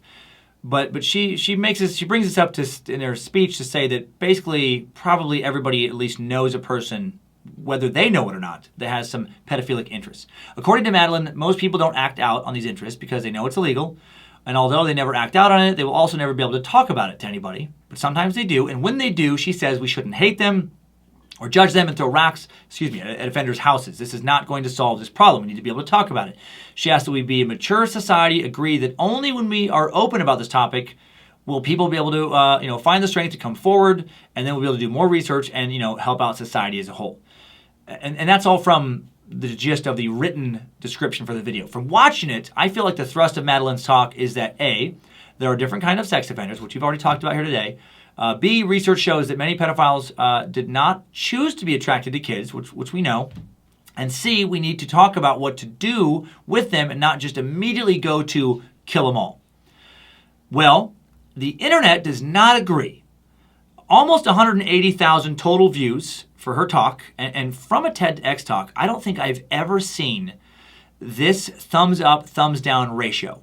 So far, her video has gotten 1,400 thumbs ups, 14,000 thumbs downs. User Alex posts, let's talk about public hangings and why they should return. And that comment gets 1,400 likes. That comment gets as many likes as the video itself got. Anya Snow replies with, the guillotine is more classy. All right, so not really interested in the let's talk it out angle. But I gotta say, full disclosure, I don't hate these first two comments. I don't hate this next one either. User Fabrizio posts, children are sacred. You don't mess with them. You don't defend those who do either. 1,300 thumbs up. Fabrizio does bring up an important point. Why are pedophiles the most hated group of people, even in prison? Why are they considered the lowest of the low? Because they attack the same people that the rest of us work so hard to protect, children. They prey on the most vulnerable members of society.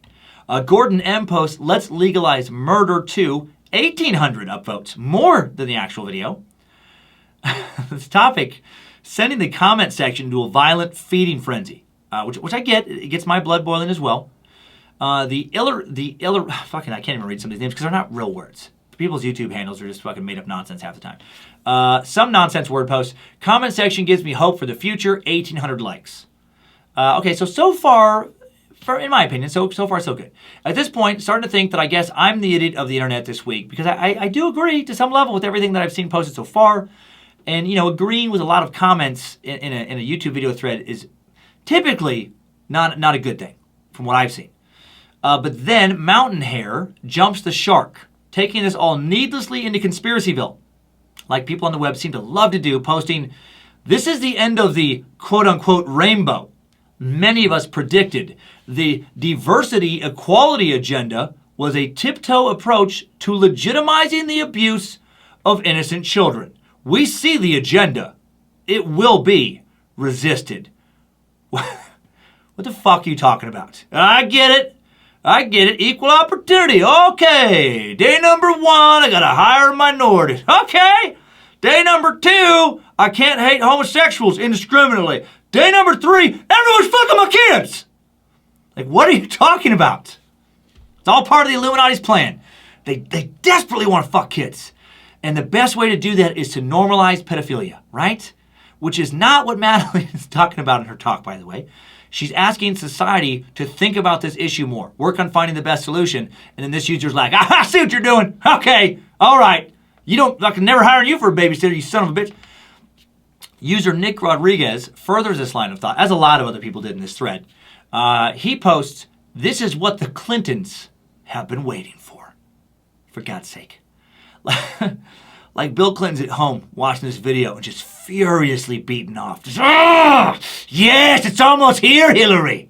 Finally, old Slick Willie can start fucking the little ones. Woohoo! I've already addressed the Clinton pedophile link and what nonsense it is in the Pizzagate suck. I don't fucking buy it. I know some of you don't agree. We will forever agree to disagree then. To me, it's just random slander and propaganda, no more valid than the thought of lizard people ruling the earth. But so many people on the web, they so want it to be true. They so want the Illuminati to be somehow tied to pedophiles, right? Like, that's why people want power, so they can just fuck kids. That's all they want, money and kid fucking. User Terry Smith posts, in all caps, the second time PedX has tried to normalize the abuse of children, TEDx supports pedophilia. Okay.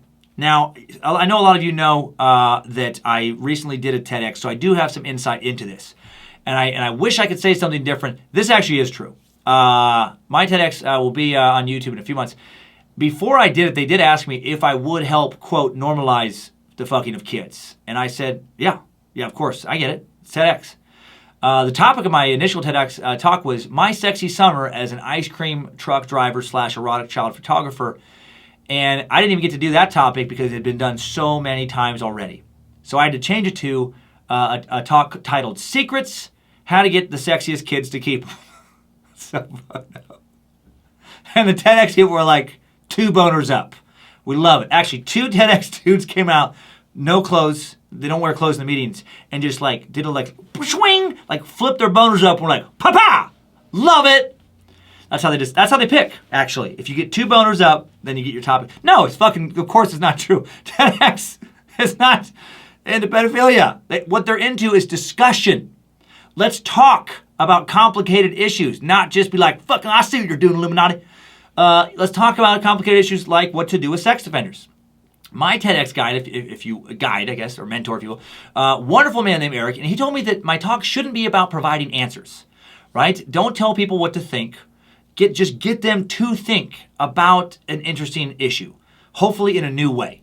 And I do feel like that's what Madeline did in this talk. But the web, whoo, clearly did not understand. And I'm not saying I agree with her. I don't. I don't agree with what seems to be her bias. I am harsher on this issue than her, but I wasn't like, fuck you, lady, I see what you're doing. No, she's bringing up a different point. User Fabrizio, we heard from him earlier. I didn't mind him earlier. Now I do mind him.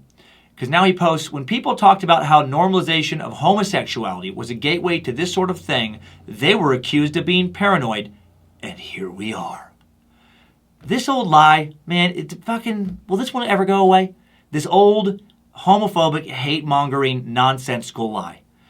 There is no link between pedophilia and homosexuality. Right? It's all in the same spectrum of sexuality that heterosexuality also exists. I know some people will just never understand that. Ever, ever, ever, because of a variety of other belief systems. But no science supports that. Being homosexual doesn't make you any more likely than a heterosexual to molest a kid. Right? Plenty of heterosexual molesters out there. Very ignorant thought. Then Smiley Attitude goes Captain Obvious. I love a good Captain Obvious statement. Haven't heard one of these in a little while.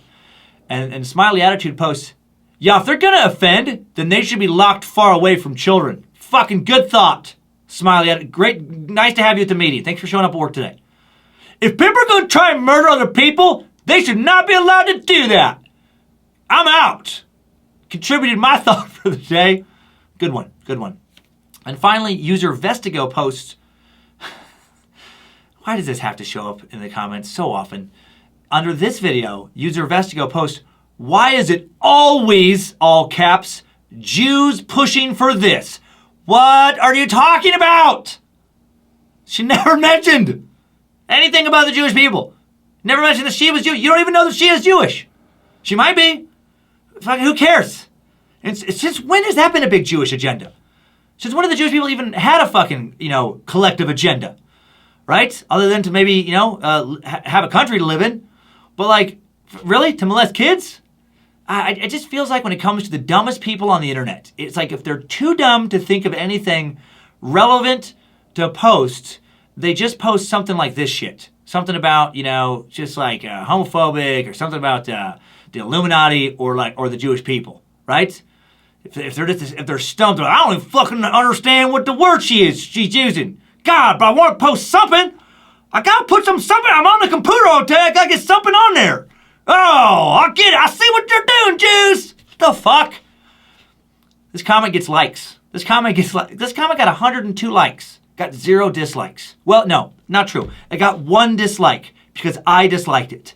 Thanks, idiots. Way to contribute to today's discussion. Idiots of the internet. Okay. So do I agree with the whole Pedophile Island solution, or do I have what I think is a better idea? I do have a different idea. Now, hear me out on this. This is radical, but please don't get emotional, and please follow the logic. On the one hand, you have a lot of pedophiles society doesn't know what to do with. Thousands and thousands and thousands of sex offenders who want to molest kids. And it's very expensive to lock them up. McNeil Island, it costs $180,000 per resident per year. It costs more in other treatment centers. On the other hand, there's a lot of kids in orphanages. They're having a hard time finding a home. And it's expensive to keep them cared for as well. So, don't freak out. What if we put pedophiles in charge of orphanages and just whatever happens, happens? Hear me out. They don't get paid, but they get what, they want more than money. They get access to kids, and we don't have to provide funding for orphanages anymore then. They get a chance to have a parent who might not molest them. That's why I'm saying. They might not. Are we not willing to take that chance? I mean, that's something. And that's the most fucked up thing I've probably ever said on the show. That of course, was intentionally fucked. That's a terrible idea. That is a terrible idea. I hope you knew that the whole time. I hope you knew the whole time that I knew the whole time. That was terrible. No, but for real, what do we do? Well, while the trampling of some constitutional rights concerns me regarding the whole premise of continuing to keep someone locked up even after they've served their sentence, the thought of letting people out of a prison who are attracted to harming children, who are attracted to raping adults or sexually torturing people, like a Ted Bundy type person, that thought bothers me more. Paraphilias, like pedophilia, it's a mental disorder. Only with this mental disorder, you don't wash your hands way too often or feel far too sad or hear voices when you don't get treated. You fuck kids. You forget to take your bipolar medication, the consequences will affect others in the way of having to deal with someone who's very depressed or unnaturally up. I mean, there could be the consequences of suicide, but even that is very different than forgetting to take your meds and fucking a couple of kids one weekend. I mean, do you see what I'm saying? Pedophilia is a disorder that experts admit we have no cure for. Counseling and supervision may lower the odds that you'll relapse and molest someone, but they don't cure it. Compared to alcoholism, some alcoholics are able to go to meetings weekly or daily for years, surround themselves with a good support system, never touch a drink again. Sometimes they fall off the wagon and they get drunk. Sometimes for the rest of their life, sometimes for a day, a week, a month, or a year. And that's tough for them, and that's tough for their friends and families, but it's not as tough as if when they fell off the wagon, they started molesting or raping. A pedophile falls off the wagon, someone gets sexually assaulted. Someone's innocence is taken. Someone is given brutally painful memories they can never erase, or worse, someone dies. I honestly feel bad for pedophiles if they are in fact born that way. That's terrible. How terrible. Truly, truly terrible to be born attracted to kids or attracted to sadistic torture if that's in fact what has happened. I also feel terrible for a dog who doesn't get vaccinated against rabies and then gets rabies. That fucking sucks for that dog. It's not that dog's fault. But in order to keep others safe, that dog has to die. That dog has to be put down for the greater good of general society. I feel the same way about violent, high-risk pedophiles. I'm sorry that you're wired that way, but you're too much of a threat to continue to get to live in the general population. Wesley Allen Dodd knew that. He knew he had to be removed to keep society safe. Maybe someday there will be a cure. Some surgery to rewire one's brain to eliminate this compulsion. And if that happens, hooray for society, hooray for science. But until then, I think locking these predators up in special commitment centers like Pedophile Island is probably the best way to go. I don't like them to be privately owned. I'll just say that I personally am against that. Private prison, that's a whole other suck. I don't want to go down that road too far, but I do think they should be locked up. And also, I'll take it further. I don't think they should be allowed to just hang out and receive treatment.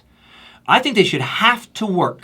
They should have to build something. They should have to make something profitable. And that's something, that's being sold. The profits of that something should be split between the victims they've harmed and the families, of the victims they've harmed, if those victims are deceased, and with nonprofits that further help the victims of sexual abuse. And if anyone is not willing to do that, not willing to help out and help, contribute some money towards research or something, well then good night, motherfucker. Rope or the bullet. You sexually abuse others and then refuse to work to help alleviate the damage you've done, in my opinion, you absolutely deserve to fucking die. You're the lowest of the low. You have no right to be part of society. You've chosen to do nothing but bring pain to society, pain and damage, so fuck you. Get off our planet. Hail fucking Nimrod. Time for top 5 takeaways. Timesuck top 5 takeaways. Number 1. The McNeil Island Special Commitment Center, aka Pedophile Island, was opened in the Puget Sound 2 miles off the coast of Tacoma, Washington in April of 1990. First facility of its kind in America, initially housed only a handful of offenders. Today there are more than 5,200 high-risk sex offenders civilly committed in the United States in 20 different states. Number 2. Pedophile Island was created in response to Washington's passage of the Community Protection Act of 1990. The act was passed because of several incidents of previously convicted sex offenders who served short sentences, killing a woman and some children in brutal fashion in the late 80s, most notably the horrific crimes of Wesley Allen Dodd. Number 3, the stats vary, but at the very least, hundreds of thousands of children are molested. Hundreds of thousands of additional women are raped in the U.S. alone every single year. Number 4, currently there is no cure for pedophilia and other destructive paraphilias, such as raptophilia, the sexual attraction towards rape itself. Number 5, new info. If you look into a cure for pedophilia, you will very likely quickly stumble upon the research of one psychiatrist, Paul Fedoroff of the University of Ottawa. He published a paper in December of 2018 titled, "Can People with Pedophilia Change? Yes, They Can." Fedoroff's perspective is that pedophilia is not a sexual orientation. Instead, he characterizes it as a sexual interest, or something that a person just happens to want to do sexually. Sexual interest, he says, is something that we acquire from learning, experience, and observation, and as such, is changeable throughout life.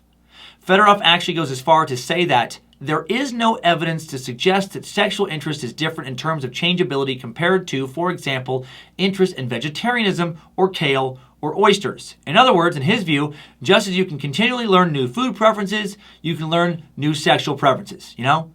One day, maybe you want some enchiladas. Maybe the next day, you want a kid's butt. You know, you like fucking Taco Tuesday, you like Friday Kid Wing. So convinced of this idea is Fedorov that he said, now I routinely tell new patients with pedophilia that their prognosis is excellent, and then they can expect to have no evidence of disease in less than a year. But is this true? It doesn't fucking seem so. None of his peers, to my knowledge, seem to agree with him in any way whatsoever. You know, I hope he's found something. I hope he's found something that no one else understands yet. Maybe he has. I don't think so. Maybe he has. But even if he has, until longitudinal studies have been done regarding the recidivism rate of those who have undergone this treatment after 5 years, 10 years, 20 years, and longer, until then, get to the fucking island. Timesuck Top 5 Takeaways. Whew! Pedophile Island has been sucked. Hail to the Patreon Space Lizards for supporting the show and picking that topic. I would have never found it otherwise. Until we find a cure for molesters, separation from society or death are the only rational options, in my opinion, for dealing with the problem of high-risk sex offenders, violent sexual predators, offenders attracted to the offenses that they commit. Thank you to the Timesuck team. Thanks to Queen of the Suck, Lindsay Cummins, High Priestess of the Suck, Harmony Vellicamp, Jesse, Guardian of Grammar Dobner, Reverend Dr. Joe Paisley, Timesuck High Priest Alex Dugan, The Guys at Bit Elixir, Danger Brain, Axis Apparel, Heather Knowledge, Ninda Rylander. Got to see her in Madison recently. It was great to meet up. Heather, love ya. And got to see fellow researcher Kai Beamer as well. Great seeing you as well, Kai. Now, have you joined the Cult of the Curious private Facebook group? There are more than 7,000 Timesuckers in the private Cult of the Curious group now on Facebook and more than 1,500 Discord members. So get in!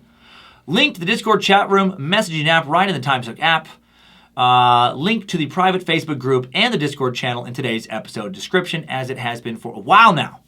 Okay, next week, we talk about another child killer. I did not plan it that way. Next week's topic, the preliminary research was done before this week's topic was picked. We're going to be looking into Pedro Lopez, the monster of the Andes, Colombian serial killer who, according to Wikipedia, was sentenced for killing 110 girls, but then claimed to have raped and killed more than 300 girls across Colombia, Peru, Ecuador, and potentially other countries. He was released from a psychiatric hospital in 1998 for good behavior after initially being found insane. As of 2019, his whereabouts are unknown. Is this all true? Gonna dig way deeper than Wikipedia.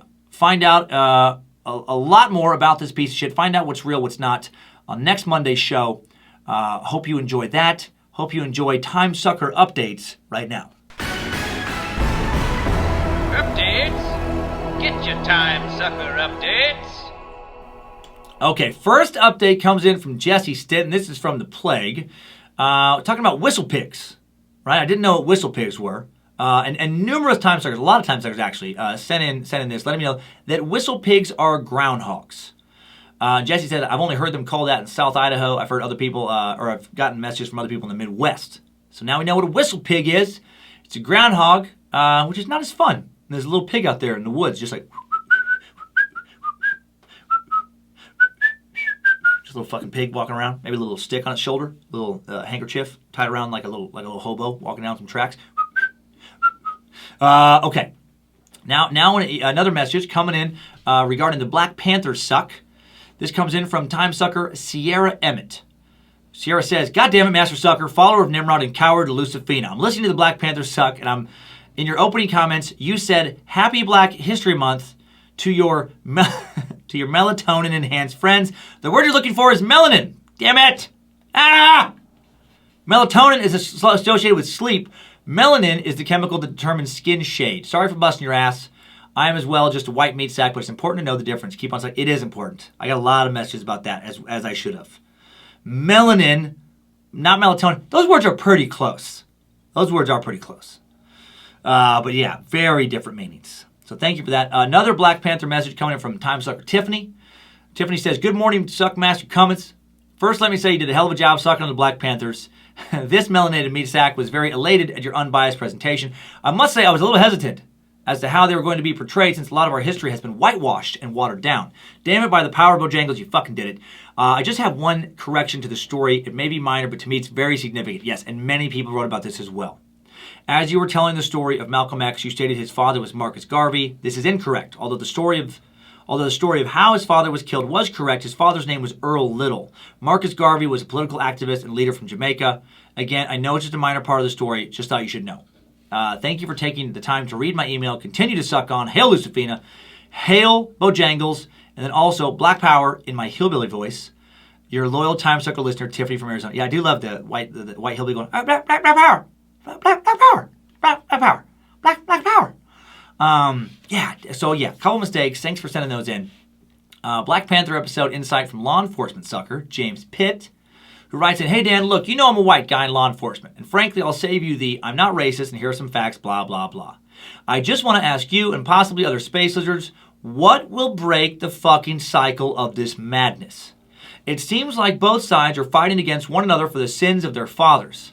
I lobby against every time we have a community outreach, which basically means let's go to the hood and talk to the kids, and this is why. We as law enforcement do not need to convince children we aren't bad people or racist. It's the parents and grandparents we need to reach out to in predominantly black and Latino neighborhoods. They are the pillars of their communities, and children will listen to them.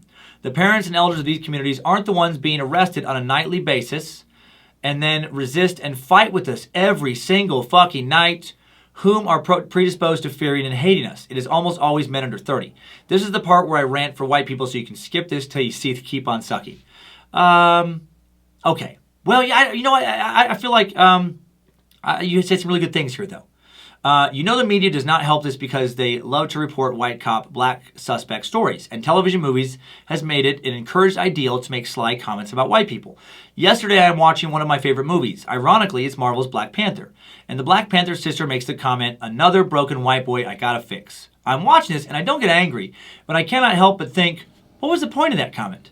There are tons of other examples, and please understand I'm not trying to bitch and moan, I promise. Anyway, I feel that you will understand, not necessarily agree with me, and can tell me if I'm wrong in this sense. Just wanted to get that off my chest. I'm sure you will get a ton of emails about today's Black Panther suck. I will leave the rest to you. You did a great job. Appreciate your support and your criticisms about today.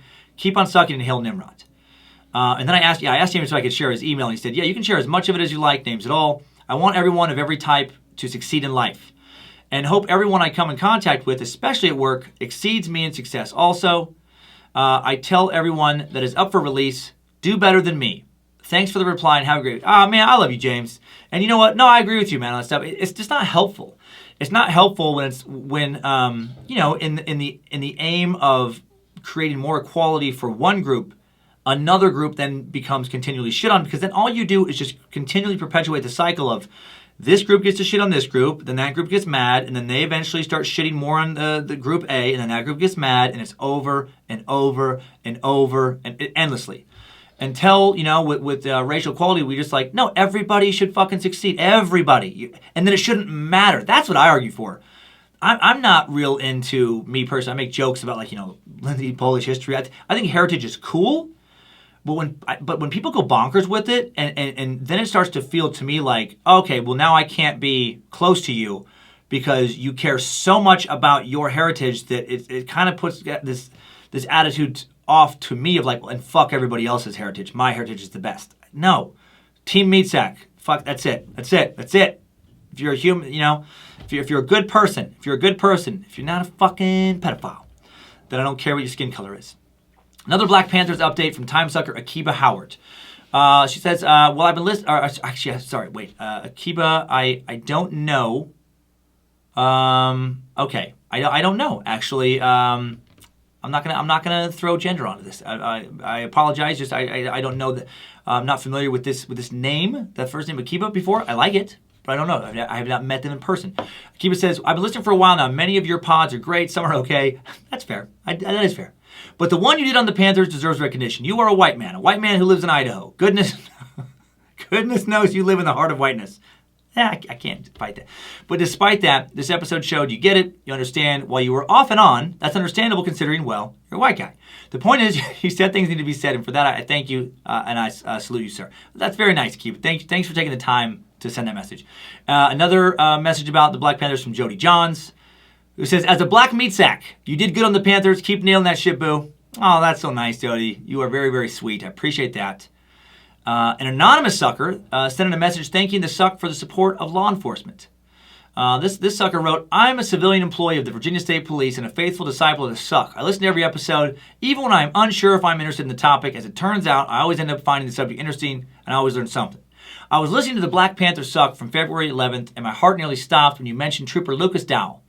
The last thing I expected to hear, this was the last thing I expected to hear, and I started to cry while sitting at my desk. Thank you so much for acknowledging his sacrifice. I did not know him personally, but often saw his name on paperwork and occasionally saw him around during certain events. The past week has been very hard for everyone with the Virginia State Police, but hearing that someone way off in another state cares about his life and shares our grief, it gives more comfort than you can imagine. Thanks for emphasizing that there are many good law enforcement officers out there and that they deserve respect. Absolutely. Actually, thank you for saying that most meat sacks deserve respect, except for those banished to Nimrod's butthole. Like some of the people we talked about today. Your crazy, funny, informative podcasts make work bearable, and give me something to look forward to. If you do happen to present your podcast, please leave off my name. Did it. And I hope you and your dedicated crew keep on sucking for years to come. Me too. Thanks again. Thank you, anonymous sucker. And I'm going to leave today with a shout out to a would have been sucker who's no longer with us, mentioned by Timesucker, who is with us, Brandon Suprenant. I don't know how to say your name, Brandon. Sorry, man. Suprenant? Suprenant. Paisley, have any guess at all on that? Suprenant? No idea. No idea. Okay, there we go. I'm not alone. Brandon writes, my grandfather, who although not a listener of the podcast itself, is a man that embodies all the ideals of Timesuck. For example, although having never gone to college, my grandfather, a veteran of the Air Force, taught himself enough to not only be on a team that helped to invent one of the first fiber optic cables, currently cited in the book City of Light, but retired the head of R&D at Fiber Optics Technology, a company based in Pomfret, Connecticut. Wow! That is impressive. He taught me so many things throughout my life. How to find Venus in the sky after sunset. I don't know that. What a black hole actually is, and so many other things have shaped me to the curious person I am today. However, 4 years ago he suffered a stroke, and he's had a great difficulty communicating since. I can only imagine the amount of frustration he must have felt, no longer being able to rely on his once strong mind. Recently, after seeing his appetite greatly diminished, my mother, who also took care of him, took him to the doctors only to discover a mass on his pancreas. Pancreatic cancer was the diagnosis, and it took only another 2 weeks when on January 27th, the head of our family, a man we all look up to, passed away. I'm so sorry, Brandon. That is, the patriarch, man. That's tough. In honor of his memory, I will be getting a tattoo of the Timesuck emblem. Oh, man, my first ever tattoo, and a perfect symbol that embodies the pursuit of knowledge that my grandfather endearingly referred to as Papa, always nurtured in every single member of our family. Despite facing several tragedies and hardships in his life, burying both his wife and son who died of cancer, he never once complained, never once was selfish, choosing instead to focus on the wants and needs of his family. Paul J. Dobson is his name, and I know he would be honored to become an honorary member of the Cult of the Curious should and you and Nimrod allow it. Oh, done deal. Paul Dobson, whatever dimension you're in right now, I hope you're listening, and you're fucking in. You know you're in. And I would be honored to have other Timesuckers hear his name and help carry on this amazing man's memory. Absolutely. People should hear about men. And just meat sacks in general. You know, men and women like Paul J. Dobson. Absolutely. I'm currently re-listening in chronological order as my OCD requires to all the Timesuck episodes, currently on 54. So even if you're able to read this email, it may take a while before I hear it. Well, you got something to look forward to. You don't know it, though. That being said, it would be an amazing and an appreciated surprise, one I know both I and my family would never forget. Thank you again for just taking the time to read this and all that you and your amazing team do. Like Papa, leave this world a better place than you entered it. You truly are an awesome, wonderful sucker. Oh, thank you. I try. I don't always get there, but I give it the effort. Sincerely and respectfully, forever a fan and a space lizard, Brandon Michael, a.k.a. Phoenix. All right. Thank you, Brandon. I appreciate that very much. Appreciate all the messages you all send in. And that is all for today. Thanks, time suckers. I needed that. We all did. Thanks again for listening. Keep telling your friends about this little world of ours. Don't molest anyone this week, like anyone at all. Get counseling if you even think about it, that you will stay in for the rest of your life. And outside the context of non-consensual encounters with adults or any encounters with kids, keep on sucking.